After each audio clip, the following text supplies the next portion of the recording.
Bonjour à tous et bienvenue dans cette vidéo où nous allons explorer en détail le programme de module électrotechnique fondamentale 1 destiné aux étudiants de la deuxième année licence, génie biomédical, télécommunications. Comme je l'ai annoncé dans la vidéo précédente, ce module vise à permettre à l'apprenant de maîtriser plusieurs compétences essentielles, notamment les lois fondamentales de l'électricité ainsi que les circuits et puissances électriques.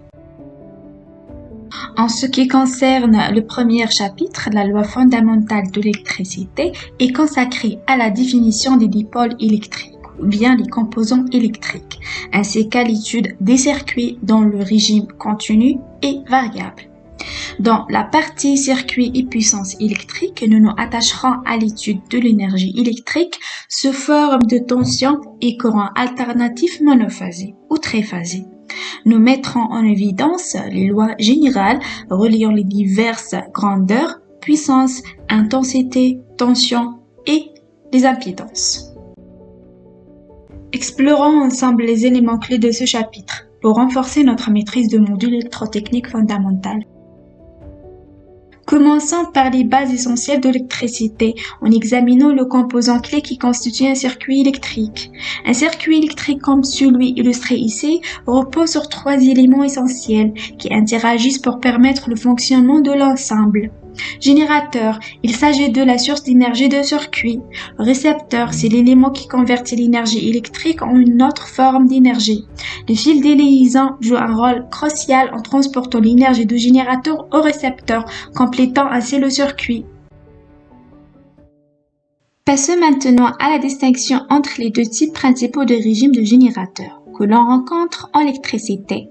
Les deux principaux types de régimes de générateurs en électricité sont les régimes continus d'essai, où la tension reste stable dans le temps, et le régime variable AC, où la tension oscille entre des valeurs positives et négatives. Les principales différences est que le courant continu est constant, tandis que le courant alternatif varie avec le temps. Les caractéristiques de régime continu d'essai et les composants associés dans un circuit électrique. En régime continu, toutes les grandeurs électriques telles que l'intensité de courant I, la tension V et la puissance P sont des grandeurs constantes dans le temps. On peut citer comme source de tension continue les piles, les batteries et les accumulateurs.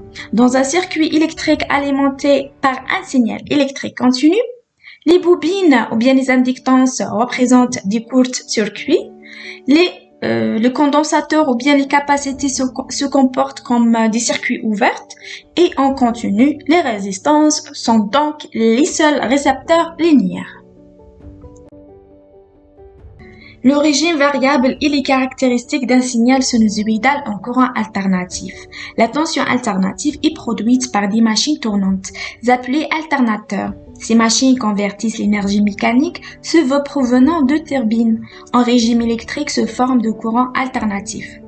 Faisons maintenant un peu de mathématiques pour mieux comprendre le signal sinusoïdal. Sur ce graphique, nous allons le tracer d'un signal sinusoïdal que nous allons noter ET. Ce signal pourrait représenter une tension ou un courant et nous allons noter E, son amplitude, c'est-à-dire la valeur maximale de signal. Avec ces éléments, nous pouvons écrire l'expression mathématique de signal sous la forme E de t égale E cosinus oméga t plus phi, où oméga est la pulsation de signal et phi représente la phase initiale. Cette formule nous permet de décrire précisément comment le signal varie en fonction de temps, ce qui est essentiel pour analyser le comportement des circuits en régime alternatif. Le diagramme de Fresnel, représentation vectorielle, est une méthode pour visualiser les signaux sinusoïdaux. Il représente un vecteur tournant dans le plan complexe. Dans la projection sur un axe fixe produit une fonction sinusoïdale. La phase à l'origine et l'angle entre ce vecteur et l'axe AT égale à 0. Et la longueur de vecteur correspond à l'amplitude de signal. On tourne ce vecteur à vitesse constante, on observe les variations temporelles de signal. Cette méthode simplifie considérablement l'analyse des circuits électriques. En régime sinusoïdal, l'analyse des circuits est simplifiée en utilisant la représentation complexe des grandeurs sinusoïdales, permettant de traiter les signaux sous forme trigonométrique, cartésienne ou polaire. L'amplitude est le module de nombre complexe et l'argument représente la phase. Ces formes facilitent grandement l'analyse des circuits électriques. L'impédance est une grandeur qui mesure l'opposition qu'un composant présente au passage de courants alternatifs. Pour une résistance, l'impédance est égale à sa valeur, ZR égale à R, ce qui signifie que le courant et la tension sont en phase. Pour une bobine, l'impédance dépend de la fréquence et de l'inductance, ZL égale à GL oméga. Cela introduit un déphasage où la tension est en avance par rapport au courant I. Pour un condensateur, l'impédance est inversement proportionnelle à la fréquence. ZC égale à moins G1 sur C oméga. Dans ce cas, là, la tension est en retard par rapport au courant I. Chaque composant influence donc différemment le comportement du courant et la tension dans un circuit alternatif. Passons maintenant au chapitre circuits et puissance électrique. Les circuits électriques peuvent être classés en deux grandes catégories, des systèmes monophasés et des systèmes triphasés.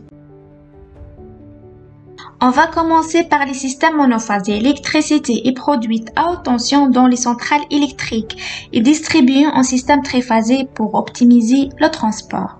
Lorsqu'elle atteint les zones résidentielles, elle est transformée en tension plus basse.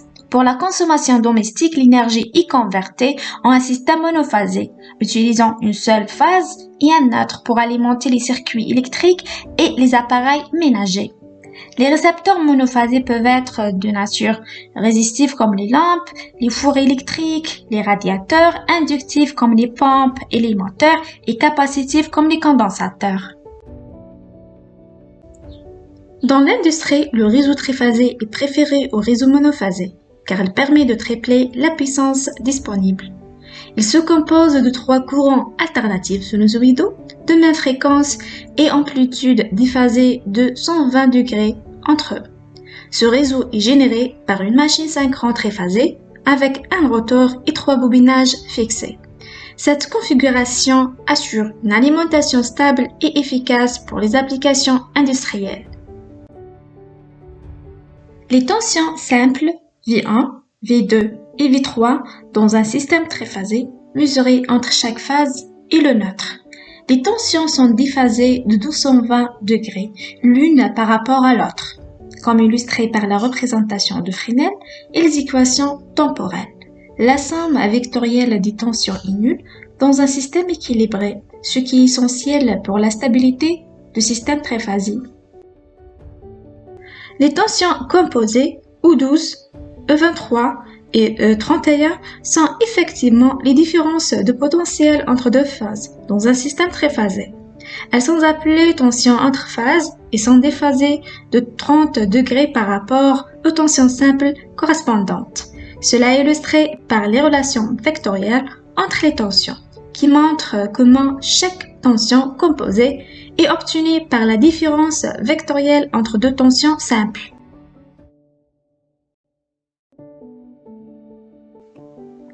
À la fin, j'espère que cette présentation vous a apporté un éclairage clair et utile sur l'électrotechnique fondamentale. Je vous remercie pour votre attention.